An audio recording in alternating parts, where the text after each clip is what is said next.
Vamos abrir as nossas Bíblias no Evangelho de João, capítulo 18, versículo de número 36. João 18 e 36.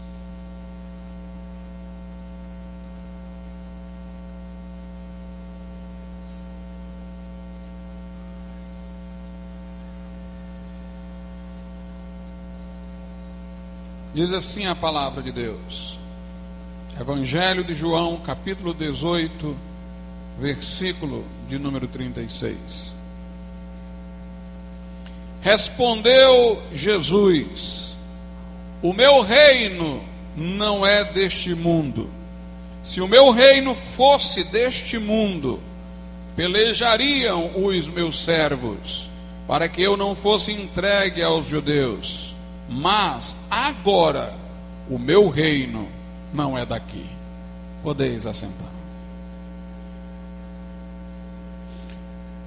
Em preparação, irmãos, para as conferências anabatistas, nós temos pregado por algumas quintas, esta seria a terceira, sobre questões doutrinárias nas quais nós nos distinguimos da cristandade que nos circunda. Nos dois últimos encontros, nas duas últimas quintas-feiras, entretanto, nós não falamos de temas que nos caracterizassem ainda como anabatistas. Eu falei de coisas que os protestantes evangélicos, com unanimidade, sustentaram com o mesmo parecer até o século XX, até os primórdios do século XX. Eu falei sobre a distinção dos trajes, da aparência, que deve acontecer entre pessoas do sexo masculino e do sexo feminino.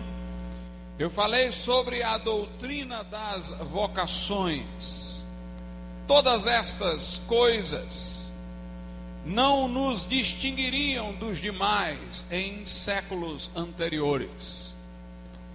O que nos faz tomar estes pontos hoje como distintivos é o fato de que os outros segmentos do protestantismo, do evangelicalismo, esqueceram suas origens, abandonaram estes ensinos e nós os mantivemos. Na verdade, eles mudaram, não nós. Nós continuamos tão evangélicos como os ancestrais deles o foram, como aqueles que os antecederam na fé o foram. Portanto, por uma questão contingente de desvio dos demais, é que estes pontos mencionados em cultos pretéritos, em cultos passados, agora no tempo presente passaram também a nos distinguir dos demais. Hoje, todavia, nós vamos falar de um tema que este sim é algo que nos peculiariza desde muito tempo, desde sempre. O que nós vamos falar aqui é de fato algo intrinsecamente anabatista e cristão, na medida em que para nós o anabatismo é o verdadeiro cristianismo. Os demais evangélicos, mesmo os reformadores protestantes, não pregaram o que nós vamos pregar aqui. Mas esta é a verdade bíblica, assim se verá. E de que é, pastor, que você vai tratar? De que é que você vai falar nesta noite? Da questão do crente e a política. Como nós devemos nos posicionar em relação à política, particularmente me refiro à política partidária, porque alguns, tentando nos colocar em contradição, dizem: por que vocês falam que o crente não se envolve com política? Política vem de polis, polis quer dizer cidade, vocês estão dentro da organização da cidade, vocês têm vida política. Nesse sentido amplo, sim, mas a política a qual nós nos reportamos aqui é a política partidária, é a política ligada ao engajamento militante para assumir o poder e conservá-lo. E é sob essa acepção da palavra política que nós iremos tratar da relação do crente com a política. Nós vamos começar pelo Antigo Testamento, porque alguns há por aí que dizem ter particularmente respaldo no Velho Testamento para afirmar que um crente pode envolver-se com política. Alguns que defendem esse envolvimento equivocado do crente com a política dizem a nosso favor que o Novo Testamento parece realmente omisso quanto a isso, mas que o Antigo Testamento define a possibilidade de envolvimento. E muitos de nós pensamos que é assim, que o Novo Testamento foi que instaurou uma nova ordem de coisas e que agora no Novo Testamento é que nós não nos envolvemos com política, mas que o Antigo Testamento, de alguma maneira, defendia isso. Vamos ver o que realmente a palavra de Deus diz no Antigo, no Novo Testamento. Vamos examinar os argumentos daqueles que se opõem ao que nós cremos e vamos ver se são sustentáveis. Comecemos pelo Velho Testamento.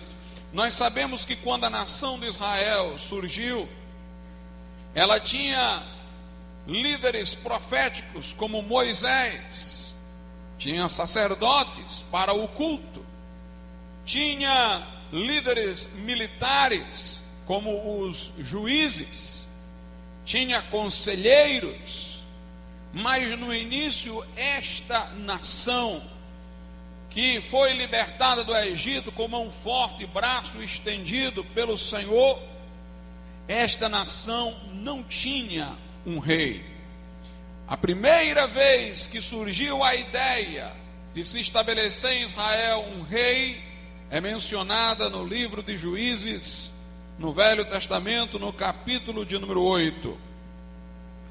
Juízes capítulo 8, versículos 22 e 23.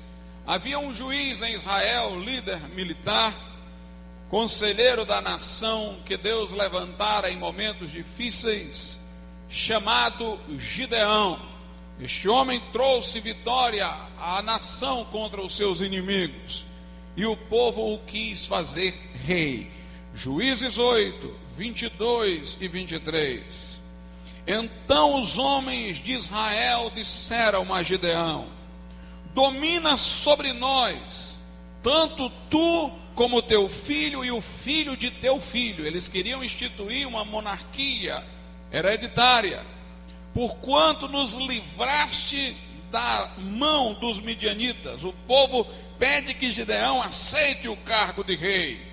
No versículo 23, entretanto, a Bíblia diz: porém Gideão lhes disse: sobre vós eu não dominarei, nem tampouco meu filho sobre vós dominará, o Senhor sobre vós dominará. A primeira tentativa de se instituir um regime monárquico em Israel fracassou, porque Gideão disse: não, o Senhor domine sobre vós. Não diz respeito ao meu assunto, mas para que não percamos a oportunidade de constatarmos outras verdades, vejam aí o versículo 24, que nada tem a ver com a política. E disse-lhe mais Gideão: uma petição vos farei, dá-me cada um de vós os pendentes de seu despojo, porque tinham pendentes de ouro, porquanto eram ismaelitas. Note que usar joias de ouro não era costume do povo de Israel, era costume dos ismaelitas. O povo de Israel era um povo simples, porque assim Deus o queria. Mas vamos continuar. Novamente o povo vai pedir um rei nos dias de Samuel.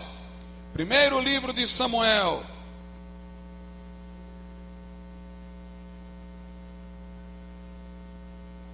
primeiro livro de Samuel, capítulo 8. O povo pede um rei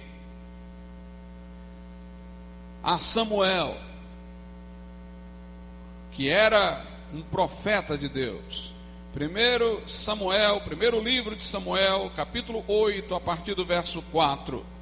Então todos os anciãos de Israel se congregaram e vieram a Samuel, a Ramá, e disseram-lhe: eis que já estás velho e teus filhos não andam pelos teus caminhos. Constitui-nos, pois, agora um rei sobre nós, para que ele nos julgue como o tem todas as nações. Até então, meus irmãos, era Deus que governava sobre Israel, diretamente. Levantava profetas para dar mensagens episódicas quando necessárias, mas o próprio Deus dirigia a nação. E quando o povo quis um rei, o povo quis porque viu as nações ao redor, porque viu as nações gentias, idólatras. Os que quiseram um rei, quiseram para fazer com que Israel como nação ficasse parecido com as outras nações. Ou seja, aqueles anciãos que fizeram este pedido a Samuel, eles queriam imitar o mundo. Eles queriam que a nação escolhida por Deus, que deveria ser distinta, diferente, se assemelhasse aos outros povos. Continuemos a leitura, versículo de número 6. Porém esta palavra pareceu mal aos olhos de Samuel, quando disseram: dá-nos um rei, para que nos julgue. E Samuel orou ao Senhor, versículo 7, e disse o Senhor a Samuel: ouve a voz do povo em tudo quanto te disserem, em tudo quanto te dizem, pois não te tem rejeitado a ti, antes a mim me tem rejeitado, para eu não reinar sobre eles. Deus disse a Samuel: Samuel, não fica triste não, porque eles te pediram um rei. Não foi a ti que eles rejeitaram, foi a mim que eles rejeitaram, para que eu não reine sobre eles. E Deus, irmãos, orientou Samuel a dizer ao povo todo o prejuízo que o povo teria caso houvesse um rei. O rei iria tomar das riquezas do povo, o rei iria exigir do povo serviços, e quando este rei se desviasse, seria uma tragédia para a nação. Deus trata o seu povo como um adulto, muito embora o povo se portasse como criança. Deus, através de Samuel, fala ao povo tudo o que poderia de ruim acontecer se houvesse um rei. Mas o povo disse: mesmo assim nós queremos. Veja aí do versículo 18 ao 22. Então naquele dia, aqui é depois de todo o relato do que poderia acontecer caso houvesse um rei. Então naquele dia clamareis por causa do vosso rei, que vós houverdes escolhido, mas o Senhor não vos ouvirá naquele dia. Como quem diz: vocês quiseram um rei. Quando ele trouxer a vós dificuldades e me clamarem, eu não vou ouvir. Clamem ao rei de vocês. Versículo 19: porém o povo não quis ouvir a voz de Samuel e disseram: não, mas haverá sobre nós um rei, e nós também seremos como todas as outras nações, imitando o mundo. E o nosso rei nos julgará e sairá diante de nós e fará as nossas guerras. Ouvindo, pois, todas as palavras do povo, as repetiu aos ouvidos do Senhor. Então o Senhor disse a Samuel: dá ouvidos à sua voz e constitui-lhes rei. Então Samuel disse aos homens de Israel: volte cada um à sua cidade. Note, o povo foi insistente, teimoso, e Deus disse assim a Samuel: então dá um rei para eles. Na verdade, Deus estava punindo o povo quando aceitou dar um rei. É como quem diz: eles não entenderam ainda quão grave será eles terem um rei, então vamos dar um rei a eles. Se advertindo que o fogo queima, eles não aceitaram. Deixemos eles pôr a mão no fogo, para ver como de fato o fogo queima. O primeiro rei de Israel foi uma tragédia, foi Saul. Saul, irmãos, foi escolhido por Deus, porque Deus escolheu um rei que o povo queria. O povo queria um rei imponente, o povo estava olhando para as outras nações, e a Bíblia diz que Saul excedia a todos em ombros, ele era bem alto, largão, era o rei que o povo queria. Deus deu um rei segundo o coração do povo, e por causa deste rei, os filisteus triunfaram em batalha. Este rei no final consultou uma pitonisa, este rei morreu cometendo suicídio. Depois Deus, para chamar a nação a si, deu um rei segundo o seu coração. Davi era um rei que o povo de Israel jamais escolheria. O próprio Samuel, quando foi à casa de Jessé, porque Deus dissera que um filho de Jessé seria rei, ele olhou todos os filhos de Jessé, que eram de grande porte, e cada vez que ele olhava para um, Deus dizia: não é esse. Samuel pensava que era aquele, mas Deus dizia não. E foi preciso que Samuel dissesse a Jessé: tem algum outro filho teu aí? E ele disse: tem um que está lá cuidando das ovelhas, um pastor. E lá se vem Davi, um menino de aspecto gentil. Nunca se imaginaria que seria aquele o rei. O povo de Israel jamais escolheria aquele, mas Deus escolheu o pequeno para mostrar que quando ele está no comando é que as coisas dão certo. Apesar de alguns fracassos, Davi foi uma bênção para a nação de Israel, e o Messias é chamado de filho de Davi. Mas logo depois nós sabemos da história. Salomão começou bem, no final promoveu a idolatria, seduzido por várias mulheres. Nós vemos que depois de Salomão, por causa da desobediência de seu filho que assumiu o trono, o reino foi dividido em dois, e ficou Israel e Judá, 10 tribos de um lado, 2 do outro, 2 reis. Nós vemos que os reis sucessivamente se desviavam de Deus, poucos serviram a Deus, e quando eles se desviavam, eles instituíam a idolatria, e a nação era punida por Deus, levada em cativeiro. De fato, irmãos, a monarquia em Israel foi uma grande tragédia. Veja o que a Bíblia diz no livro do profeta Oséias. Veja como Deus deu o rei a Israel, em que sentido ele o fez. Livro do profeta Oséias, ainda no Velho Testamento.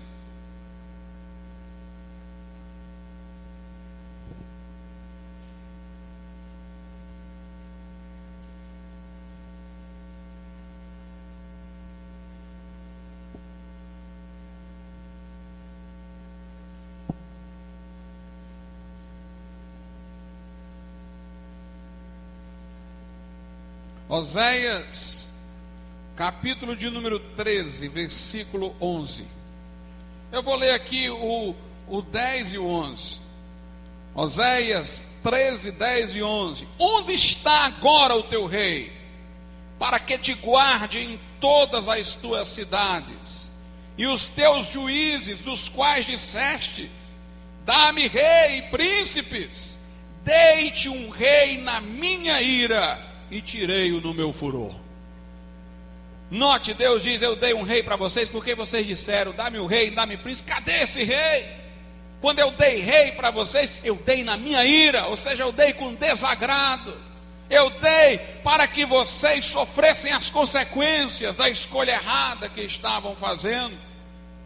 Então nós percebemos, irmãos, que mesmo no Antigo Testamento, o desejo perfeito de Deus era que o seu povo não tivesse se envolvido com isso. E aí vem a questão: se a nação de Israel, que era o povo escolhido de Deus, com uma promessa terrena, com um lugar aqui na terra para usufruir, cujas bênçãos prometidas a esse povo eram materiais, se este povo não devia ter se envolvido com política, não deveria ter querido um rei, quanto mais a igreja, que é o povo celestial de Deus, é um povo peregrino nessa terra, que não tem lugar aqui. Em Oséias ainda, capítulo de número 8, versículo 4, A Bíblia diz assim: eles fizeram reis, mas não por mim, constituíram príncipes, mas eu não o soube. Da sua prata e do seu ouro fizeram ídolos para si, para serem destruídos. Meus amados irmãos, no início Deus escolheu os reis em Israel, porque o povo, muito embora rebelde, ainda estava nos termos da aliança com Deus. Mas quando o povo se desviou de vez para a idolatria, Deus não escolhia os reis eram o povo que os queria. Ou seja, quando entrou a política no sentido estrito, Deus não estava mais se envolvendo, deixava o povo escolher, o resultado era esse. Deus diz: vocês fizeram reis, mas não foram por mim, constituíram príncipes, mas eu não soube. Que nação no mundo hoje pode dizer que constitui um rei através de Deus, ou que Deus a orienta e nela escolhe um rei? Nenhuma, irmãos. E portanto Deus está reprovando essa política humana para que o seu povo nela não se envolva. Alguém diz: mas José do Egito, pastor, ele não foi o intérprete do sonho de Faraó? Faraó não o fez um governador? Meus amados irmãos, José não poderia ser governador no sentido político, porque o governador era Faraó. Faraó não desistiu do seu trono, não abdicou para José governar. José foi governador da fazenda de Faraó. Ele foi um administrador das finanças no Egito. Foi um funcionário público, nós diríamos hoje. Faraó é que regia politicamente. Agora, como José teve aquele sonho que haveria um tempo de fartura e depois um tempo de escassez, Faraó disse: tu então que está sabendo disso, Deus te revelou isso, então administra, porque José havia dado a saída. Vamos juntar no período de fartura para termos no período de escassez. Então Faraó o nomeou para fazer isso. Ele era um governador da fazenda de Faraó. Ele administrou os recursos, mas ele não tinha poderes de decisão política em sentido maior. Veja aí o que a Bíblia diz no Salmo 105.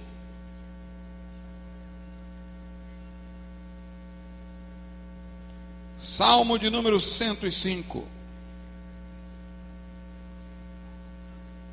versículo 21. O 20 e o 21. Mandou o rei e o fez soltar, o governador dos povos, e o soltou. Fê-lo senhor da sua casa e governador de toda a sua fazenda. Portanto, ele não governava sobre pessoas, ele governava sobre a fazenda de Faraó, sobre os bens. Ele foi um administrador de bens. Alguém diz: pastor, e Daniel? Daniel também interpretou um sonho do rei da Babilônia e foi posto numa posição, mas sua posição também não era de decisão política. Vamos ver aí Daniel, capítulo de número 2.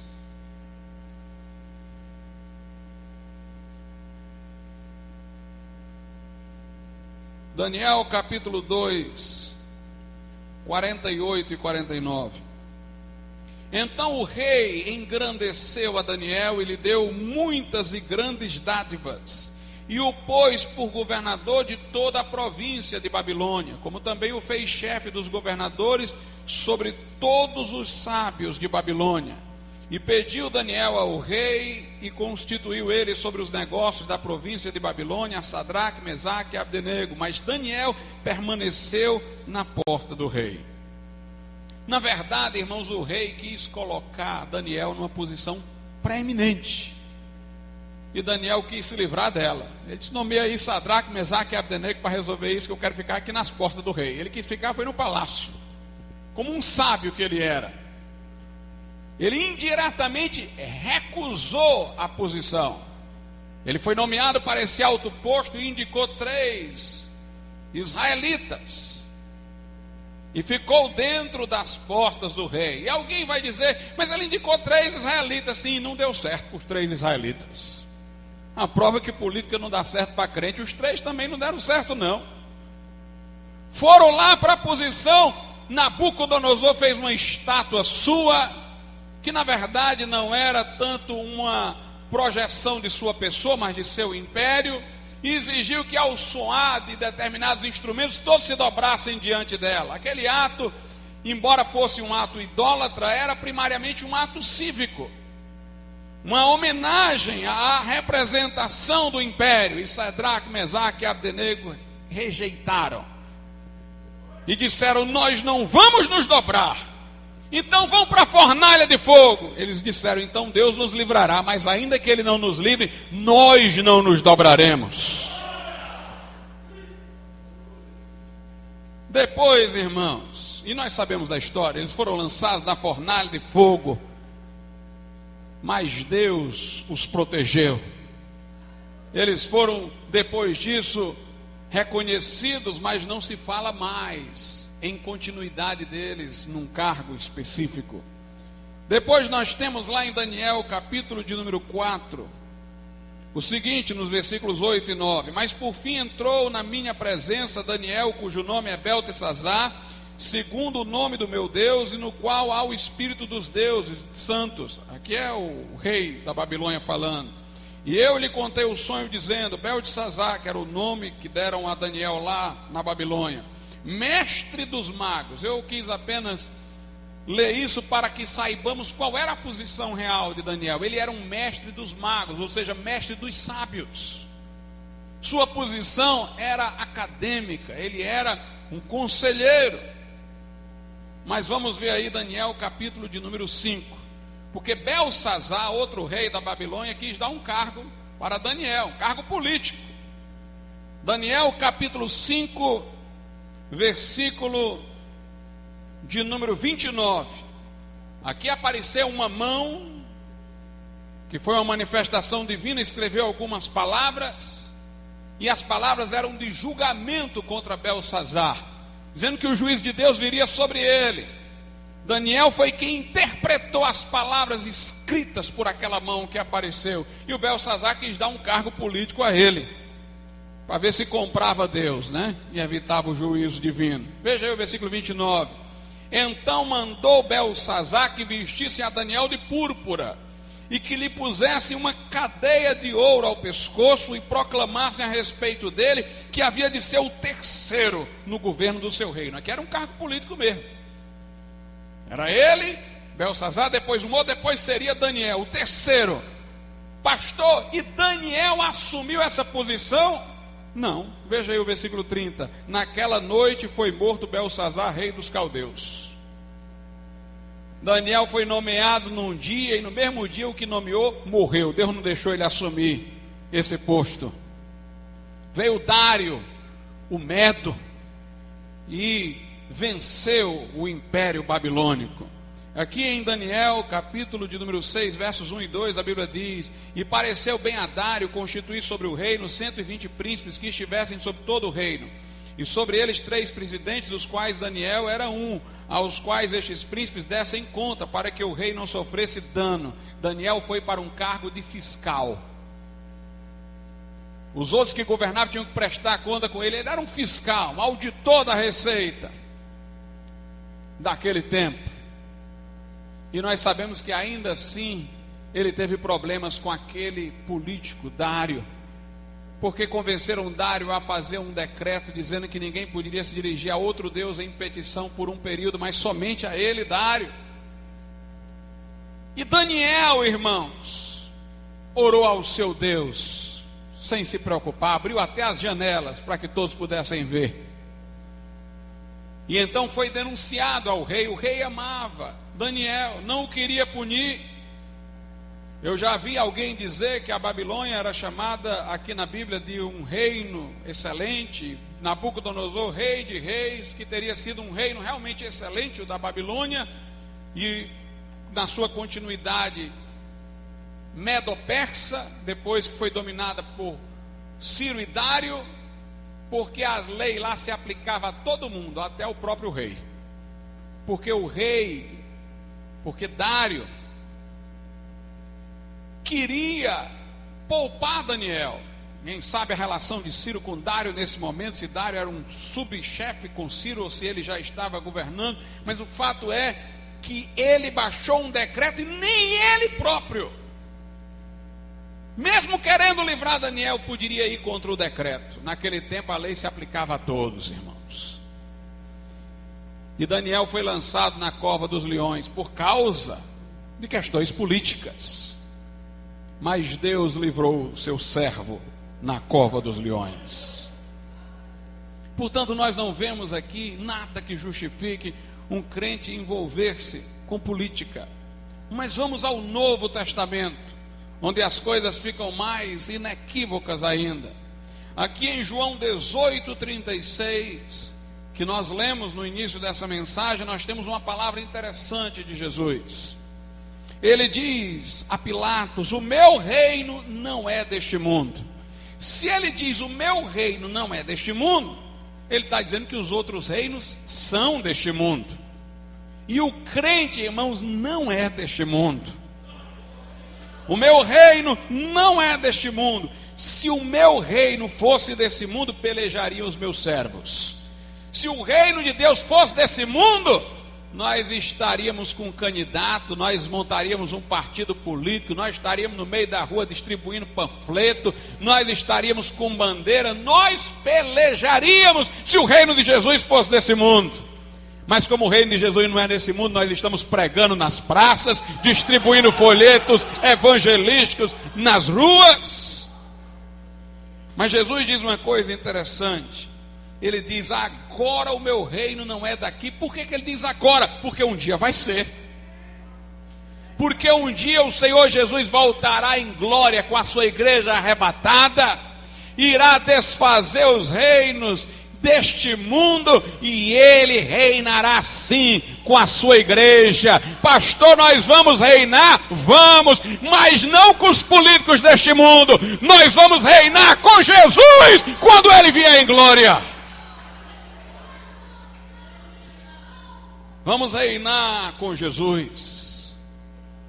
Por isso, irmãos, a igreja deve ser, segundo a Bíblia, Paulo diz, segunda carta aos Coríntios 11, como uma virgem pura, que se guarda para um só esposo. Isso quer dizer que nós não vamos aceitar reinar com ninguém, a não ser com Cristo.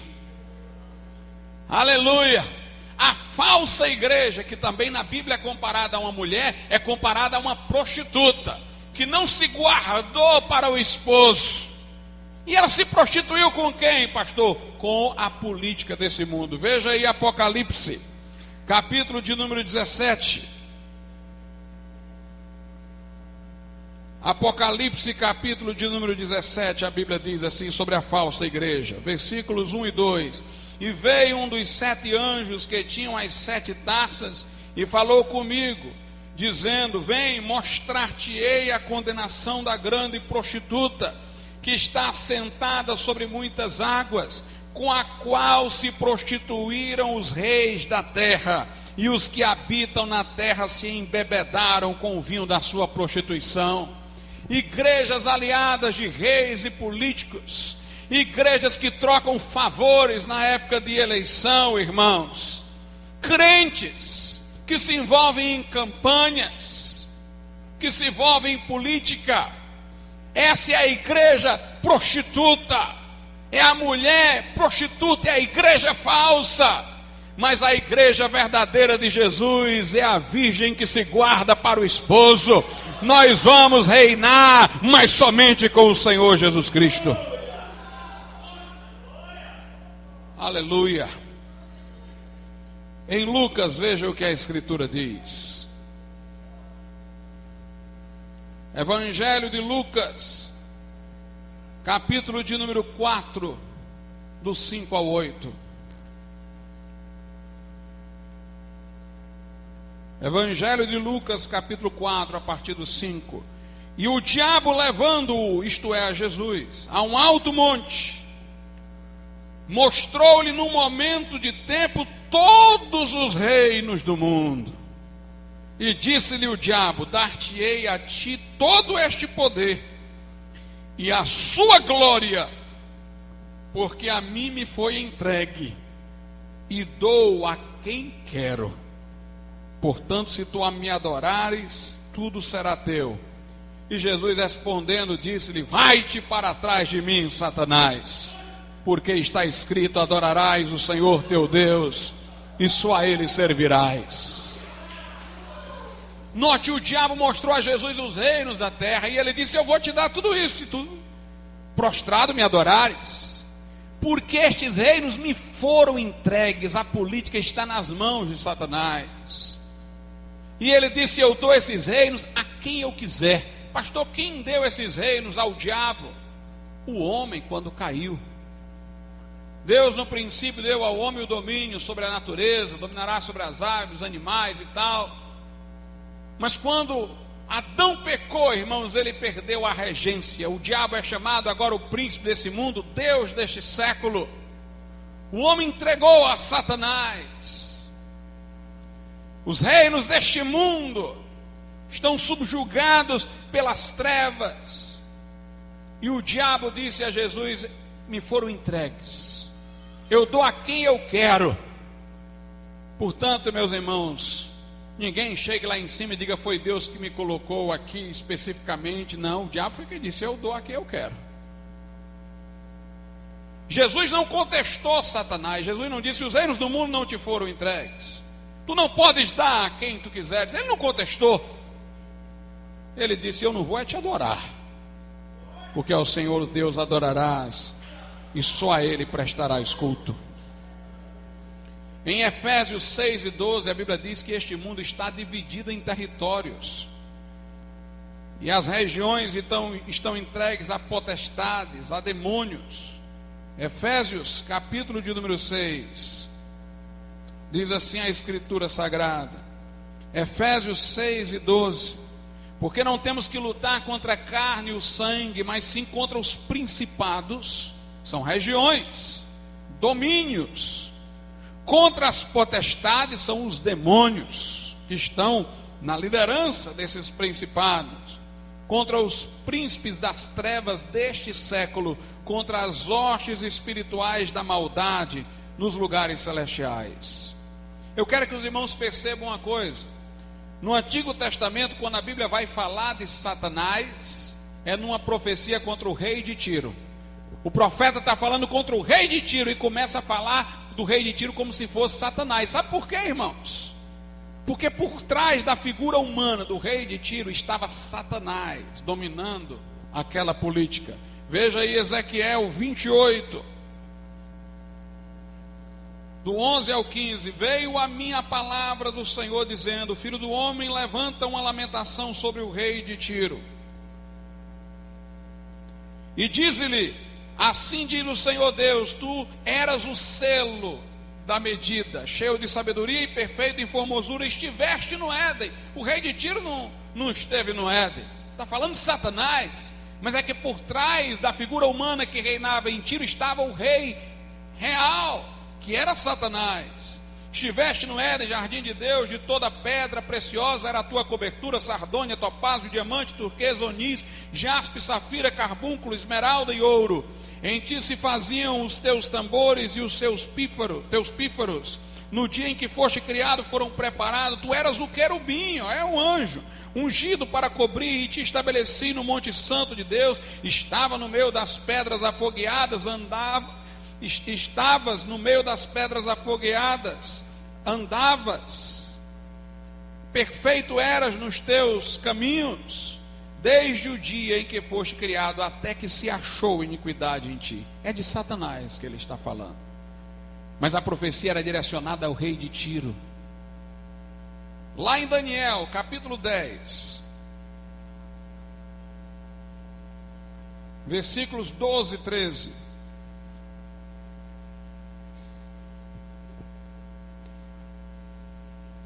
Diz assim a palavra de Deus: então me disse o anjo de Deus que foi falar com Daniel. Daniel estava orando, o anjo veio. O anjo disse assim, 12 e 13 de Daniel 10: então me disse, não temas, Daniel, porque desde o primeiro dia em que aplicaste o teu coração a compreender e a humilhar-te perante o teu Deus, são ouvidas as tuas palavras, e eu vim por causa das tuas palavras.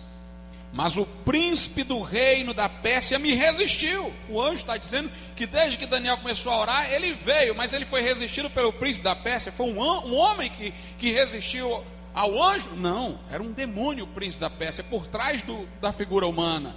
Mas o príncipe do reino da Pérsia me resistiu 21 dias, e eis que Miguel, um dos primeiros príncipes, veio para ajudar-me, e eu fiquei ali com os reis da Pérsia. Agora vim para fazer-te entender o que há de acontecer ao teu povo nos derradeiros dias, porque a visão é ainda para muitos dias. Esses reis da Pérsia, esses príncipes da Pérsia que resistiram aos anjos, para que eles não levassem a mensagem a Daniel, eram figuras demoníacas. Vou lhes dizer uma coisa, irmãos: quem se envolver com política poderá estar elegendo o anticristo, ou alguém que vai ser um daqueles que vai dar o poder ao anticristo. Porque segundo as profecias da Bíblia, a política deste mundo caminha para uma estrutura que vai culminar na figura do anticristo. Veja lá em Apocalipse, capítulo 17. Apocalipse, capítulo 17, do 12 ao 14. E os 10 chifres que viste são 10 reis, 10 governantes, que ainda não receberam o reino, mas receberão poder como reis por 1 hora, juntamente com a besta. Estes têm o mesmo intento e entregarão o seu poder e autoridade à besta. Esses 10 reinos, esses 10 reis serão possivelmente países da Europa, da comunidade europeia, que numa crise mundial outorgarão o seu poder a uma figura central, que é o anticristo, que já era um político. É interessante, meus irmãos, observar que o Papa Bento XVI falou que o mundo precisava de um governante mundial para ajudar os países desenvolvidos a ajudar os subdesenvolvidos. É a figura da primeira besta. E toda a política de diplomacia do Vaticano, eu li um livro inteiramente sobre isso na área de direito agora, é para que o Papa se torne um conselheiro do mundo, um pacificador. É a figura do falso profeta, que nós sabemos estará como segunda besta ao lado da primeira. O cenário se prepara, a política caminha para isso daí, irmãos. E como é que nós podemos nos envolver num processo que terá esse desfecho? Não podemos. Watchman Nee disse uma certa feita que no Novo Testamento você encontra como deve ser um senhor e um servo, um marido, uma mulher, um pai, um filho. Você encontra até como deve ser o súdito de um reino, como cristão, como súdito deve ser, deve se submeter às autoridades. Mas você não ouve no Novo Testamento uma vez sequer a Bíblia dizendo como deve ser um crente regente, governante. Diz como o patrão deve tratar o empregado, como o empregado deve tratar o patrão, como o marido deve tratar a mulher deve tratar o filho pai deve tratar o filho deve tratar o pai. Fala como nós devemos ser em relação às autoridades, mas nunca fala como nós devemos ser se formos essas autoridades. O Watchman Nee diz: isso é o bastante para nós inferirmos que Deus não quer a sua igreja em posição de comando político, os crentes nessa posição. Alguém diz: pastor, você falou aí que a política está dominada por Satanás, mas a Bíblia diz em Romanos 13 que toda autoridade vem de Deus. É verdade, porque a autoridade é um princípio, é uma ideia. Quando a Bíblia diz toda autoridade vem de Deus, quer dizer a ordem vem de Deus. A desordem não vem de Deus, não. A ordem é que vem de Deus. Deus é um Deus ordeiro. Até os anjos têm hierarquia. Os querubins, serafins. Deus é um Deus de ordem, Ele instituiu a autoridade do pai sobre os filhos, do marido em relação à mulher, dos pastores na igreja. Deus é um Deus de ordem. A ideia de ordem, de autoridade, é originária de Deus. A questão não é essa, a questão é quem está usando de autoridade. A questão é como a autoridade está sendo organizada, é aí que entra a influência das trevas. E por que é que nós devemos nos submeter à autoridade se é das trevas? Porque muito embora essa autoridade esteja corrompida por todos esses poderes malignos, ela originariamente veio de Deus. Nós respeitamos a autoridade não enquanto corrompida, mas enquanto autoridade. Vou lhes dar um exemplo paralelo. A Bíblia diz que nós devemos amar o nosso próximo, porque ele é a imagem e semelhança de Deus. Ele pode ser um assassino, um estuprador, mas ele continua sendo a imagem e semelhança de Deus. Eu o amo não porque ele é estuprador, não porque ele é bandido, não porque ele é assassino, mas porque ele é a imagem e semelhança de Deus. Ele pode estar até possuído por um demônio, e eu tenho que amá-lo, não por causa do demônio que está nele, mas por causa da imagem e semelhança de Deus que ele traz. Eu me submeto à autoridade, porque a autoridade veio de Deus, independentemente da influência das trevas que possa acontecer nela. Agora, quando essa autoridade é abusiva, nós temos que protestar contra ela. Quando ela é opressora das pessoas, quando ela persegue o evangelho, nós não vamos revidar com armas, mas nós vamos protestar contra essa autoridade, porque a autoridade vinda de Deus veio para que os maus fossem punidos e os bons homenageados, conforme diz lá em Romanos 13.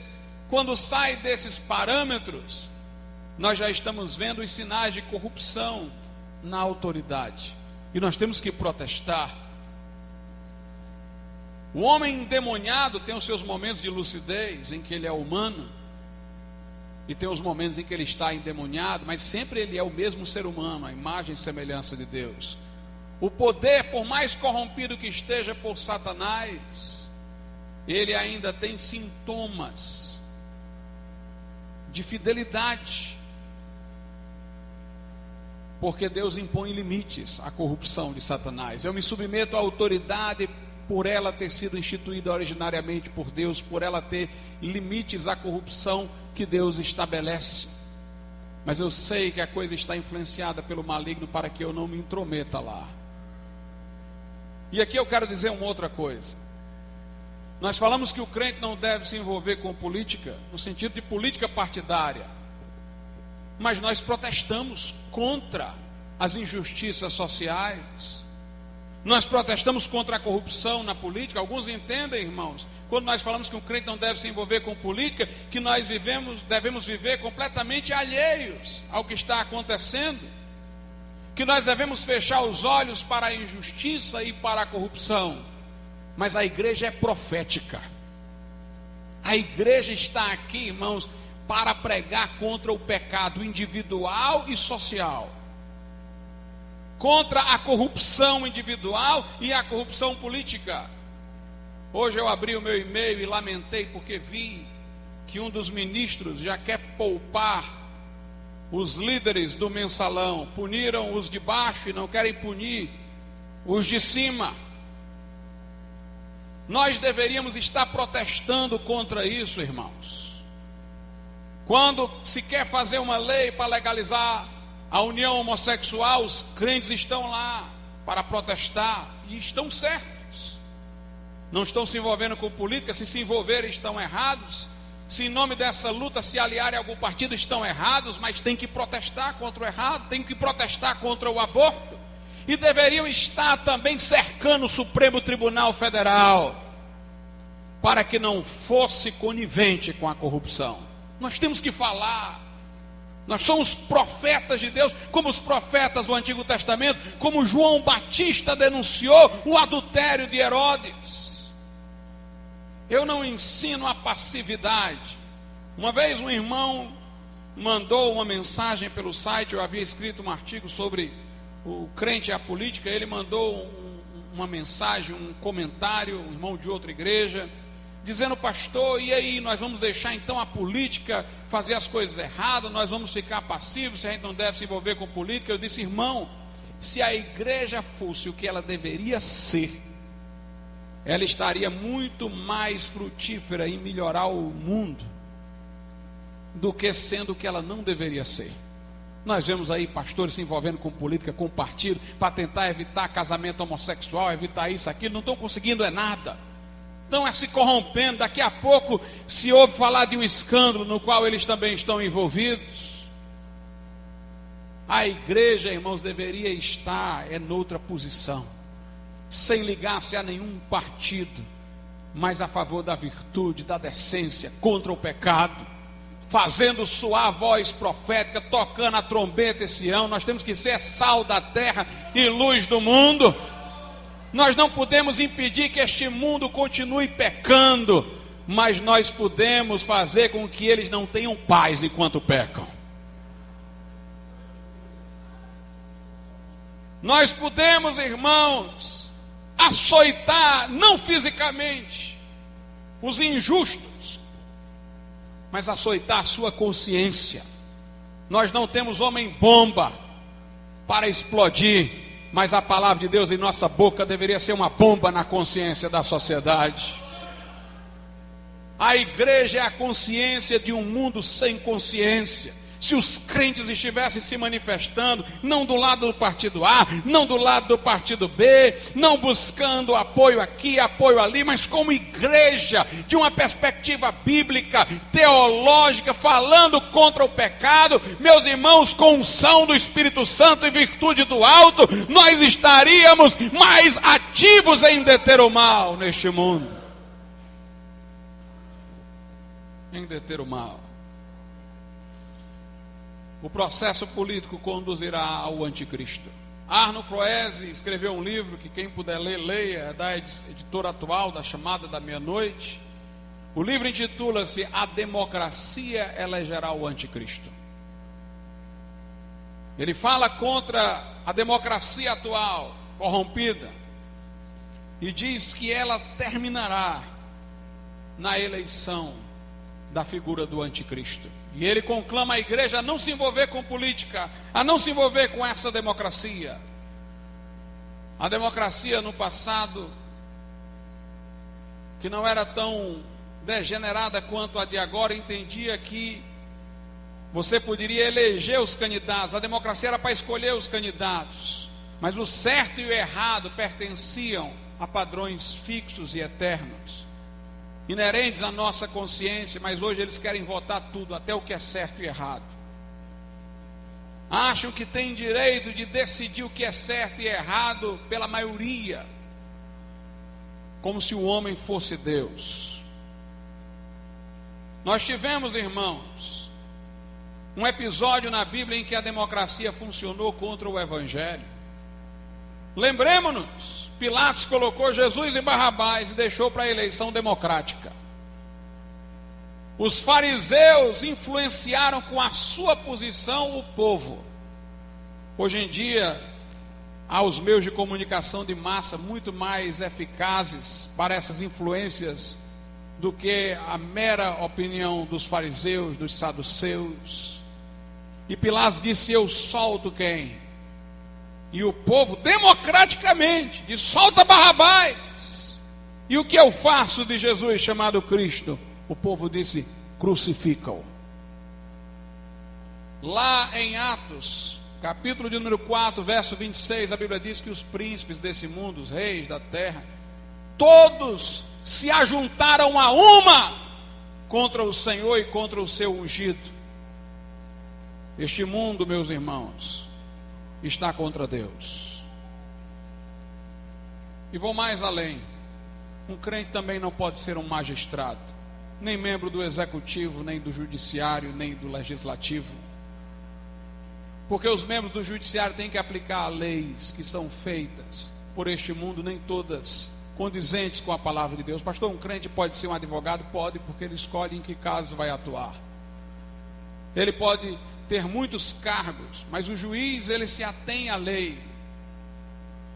E a lei, às vezes, irmãos, é incompatível com a fé cristã. Na época de Tertuliano dizia: um juiz não pode ser crente, um crente não pode ser juiz, porque ele é obrigado a decretar a pena de morte, onde já se viu um crente decretar a pena de morte a alguém. Os juízes fazem divórcio, daqui a pouco poderão estar na celebração de união homossexual, liberam para os casos que a lei especifica autorização para o aborto. Veja o que a Bíblia Sagrada diz, Lucas, capítulo de número 12, versículo 11.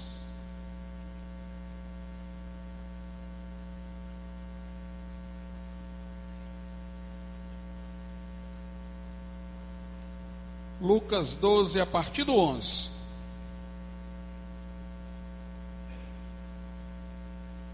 A Bíblia aqui fala como é que o crente vai chegar diante do juiz.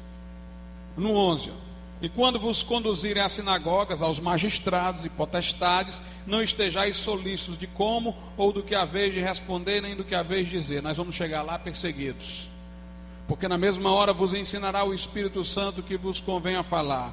E disse-lhe um da multidão: mestre, diz a meu irmão que reparta comigo a herança.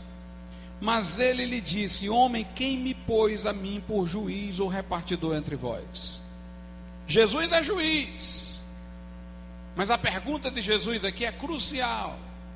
Ele está dizendo: você está me chamando para julgar esse caso, mas quem me pôs como juiz? Ou seja, eu vou julgar quando meu pai me colocar nessa posição, mas não por constituição humana, não para julgar segundo leis humanas. Lá na segunda carta aos Coríntios,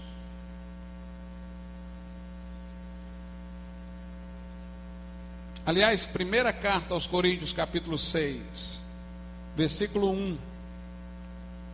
Havia crentes litigando uns com os outros na igreja de Corinto, e Paulo os reprova. E mais ainda porque eles litigavam perante o poder judiciário comum, e irmão acusava irmão perante magistrados terrenos, e Paulo sempre supõe que esses magistrados são incrédulos e não crentes. Veja só, 1 Coríntios 6 e 1. Ousa algum de vós, tendo algum negócio contra outro, ir a juízo perante os injustos e não perante os santos? Versículo 2.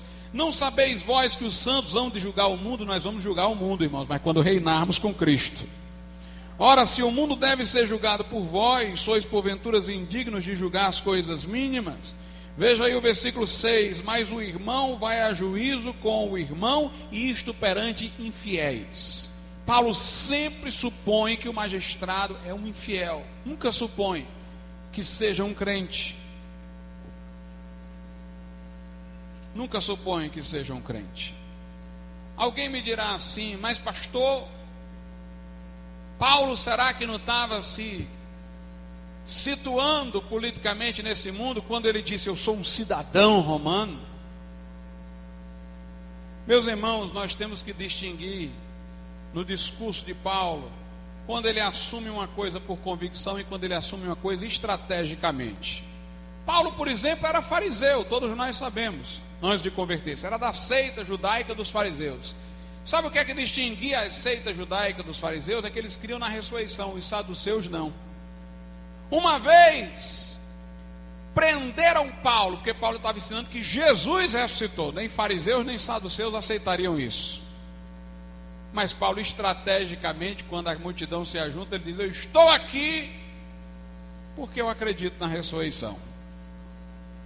Aí os fariseus disseram: não, então nós estamos do lado dele. E ficou uma briga entre saduceus e fariseus, e Paulo escapou. Ele não estava mentindo, ele estava ali por causa da ressurreição, sendo que ele não disse que era de Jesus. Ele ali falou como um fariseu, e os outros fariseus disseram: ele é fariseu, ele tinha formação de fariseu, e assumiram. Ele usou estrategicamente. Se alguém pegasse Paulo e dissesse: você disse que era um fariseu naquele dia, ele não falou tanto que se prejudicasse, ele teria a resposta na hora. Ele disse: eu não disse que era fariseu, disse que estava lá por causa da ressurreição de Jesus. Ou seja, o que ele falou não o comprometia com o farisaísmo, mas ele criou a impressão de que era um fariseu, para sair daquela situação com inteligência e sabedoria. Não tem uma vez que Paulo fale de sua cidadania romana que não seja estratégica. Em nenhum momento ele a assume como uma coisa sua. Ele a usa estrategicamente. Veja só, Atos 16.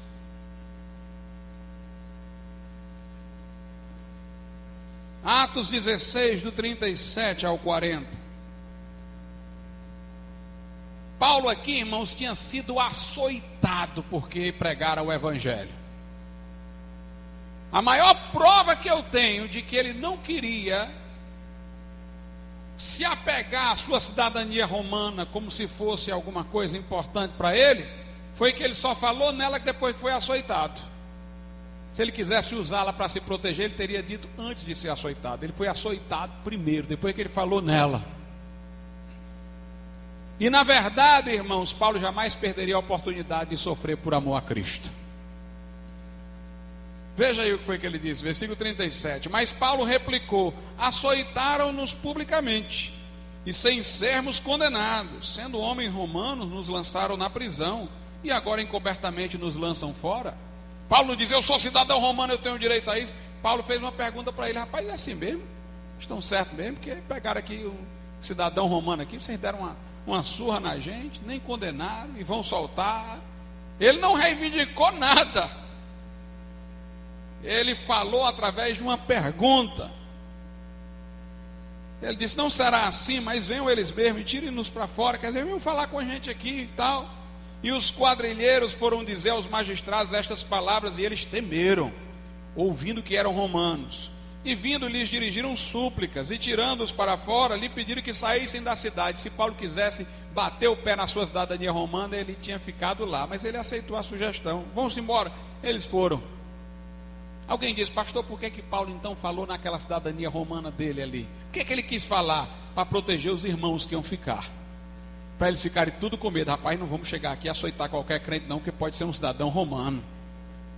Ele usou uma estratégia para que protegesse os irmãos. Por isso que ele aceitou sair. Ele já tinha terminado o trabalho lá, levou a última surra e já estava pronto para ir embora mesmo. Mas ele quis deixar os irmãos salvaguardados num ato de amor. Versículo 40, e saindo da prisão entraram em casa de Lídia, e vendo os irmãos os confortaram e depois partiram. Ele queria deixar os irmãos protegidos. Ele queria que as autoridades ficassem com medo. Rapaz, vamos ter cuidado em bater em alguém aqui que pode ser um cidadão romano. Em Atos 22,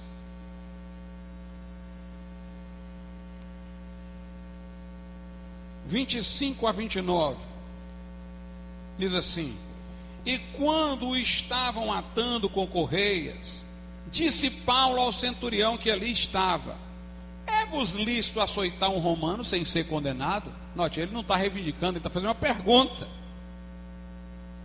Vocês vão açoitar um romano sem ser condenado? E ouvindo isto, o centurião foi e anunciou ao tribuno, dizendo: vê o que vais fazer, porque este homem é romano. E vindo o tribuno, disse-lhe: dize-me, és tu romano? Ele disse: sim. Como se cuidava formalmente, ele era, como todos nós somos. A questão é que o crente é, mas não se apega. E respondeu o tribuno: eu com grande soma de dinheiro alcancei este direito de cidadão. Paulo disse: mas eu sou de nascimento. E logo dele se apartaram os que o haviam de examinar, e até o tribuno teve temor quando soube que ele era romano, visto que o tinha ligado. Paulo faz uma pergunta, não se compromete com nada. Porque, meus irmãos, nós somos brasileiros? Somos. Mas nós não nos sentimos brasileiros. Estrategicamente, podemos falar, mas de uma maneira que não nos comprometa, para que alguém diga: está vendo, ele é um nacionalista, ele se apegou. Paulo aqui só fez perguntas, colocações, sem se comprometer. Se alguém dissesse: você está se orgulhando de ser romano? Ele disse: não, eu só fiz uma pergunta.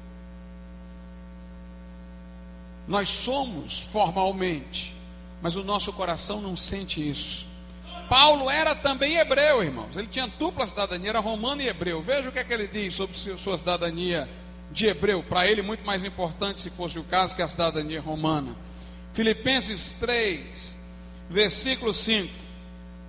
Paulo diz: circuncidado ao 8º dia, da linhagem de Israel, da tribo de Benjamim, hebreu de hebreus, segundo a lei fui fariseu. Note, ele diz, eu sou da linhagem de Israel, eu sou da tribo de Benjamim, sou hebreu de hebreus. Mas Paulo não era nacionalista não, irmão. Isso aqui ele está falando para dizer que não leva em conta nada. Ele está dizendo, eu sou hebreu de hebreus, sou da tribo de Benjamim. Agora veja aí os versículos 7 e 8. Mas o que para mim era ganho, reputei-o perda por Cristo. E na verdade tenho também por perda todas as coisas pela excelência do conhecimento de Cristo Jesus, meu Senhor, pelo qual sofri a perda de todas estas coisas e as considero como esterco, para que possa ganhar a Cristo. Paulo diz, eu sou hebreu de hebreu, da tribo de Benjamim, da linhagem de Israel, mas isso vale alguma coisa? Essa cidadania vale nada. Eu reputei tudo isso como perda para ficar com Cristo, eu considero isso como esterco, para que possa ganhar a Cristo. Meus irmãos, o crente não pode ser nacionalista não. Por isso que eu não aceito o que tem se feito por aí, colocado no final da harpa cristã, do cantor cristão, hinos cívicos, hino nacional, como se estivesse em pé de igualdade com um hino ao Senhor, gente se orgulhando da sua nação, eu sou isso, eu sou aquilo, eu sou do Brasil, eu sou da Argentina. Paulo diz, eu considero isso como nada para ganhar a Cristo. Agora eu vou dizer o que é que alegrava o coração de Paulo, Filipenses 3:20, mas a nossa cidadania está nos céus. Aleluia! Mas a nossa cidadania está nos céus, de onde também esperamos o Salvador, o Senhor Jesus Cristo, que transformará o nosso corpo abatido para ser conforme o seu corpo glorioso, segundo o seu eficaz poder de sujeitar também a si todas as coisas. Meus amados irmãos, nós somos cidadãos celestiais, a igreja é peregrina nessa terra, nós estamos assentados com Cristo, mas é nos lugares celestiais. Nossa luta aqui não é contra carne e sangue, é contra principados e potestades. O nosso lugar não é aqui, o nosso reino não é aqui, nós aguardamos reinar com Cristo, nós iremos julgar com Ele, mas nós não somos envolvidos com isso neste mundo, porque a igreja não é daqui, a igreja é do céu. Vamos ficar de pé.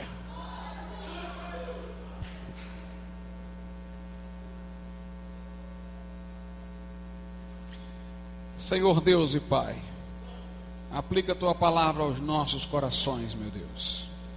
Que durante esses dias entendamos, ó Pai, que nós não devemos participar deste processo. Vamos às urnas, ó Pai, em obediência às autoridades, mas não somos obrigados pela Tua vontade, pelo contrário, somos constrangidos por ela a não, meu Deus, entregarmos o nosso voto a ninguém neste mundo. Que possamos, ó Deus, agir desta maneira. E que possamos entender que nossa luta não é nas urnas, é nas praças, é nas esquinas, pregando o Teu Evangelho, ganhando almas para Jesus. Ajuda-nos a cumprir a nossa missão, Pai, a não confundi-la com nenhuma missão terrena. Em nome de Jesus te pedimos. Amém. Podeis assentar, irmãos.